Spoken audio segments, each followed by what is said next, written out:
আসসালামু আলাইকুম। ঢাকা শহরে প্যাডেল রিক্সায় ঘুরতে কার না ভালো লাগে? আমিও তাই বের হয়ে গেলাম ছুটির দিনে রিক্সায় ঘুরতে।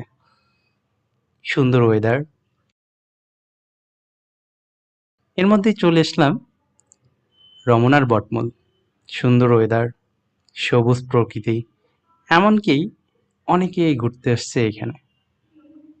এর মধ্যে আমি হাঁটতে হাঁটতে নিজেকে এবং ওয়েদারটাকে ভিডিও করতে থাকতাম। ক্যাপচার করলাম রমনার বটমূলের সেই চেনা চেনা রাস্তায়। এমনকি আমার ফ্রেন্ডের সাথেও একটু আড্ডা দিলাম এবং ওর সাথেও ভিডিও করলাম। রমনার বটমূলে সুন্দর একটা লেক আছে।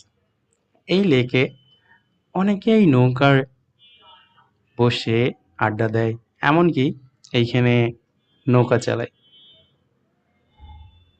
মৃদু বাতাস, অনেক সুন্দর ওয়েদার, আর নিজেকে ক্যামেরা বন্দি করা, এই নিয়েই কাটছিল ছুটির দিনটা। তবে রমনা পার্কে আসতে হলে আপনাকে জানতে হবে রমনা পার্ক কয়টা থেকে কয়টা পর্যন্ত খোলা থাকে।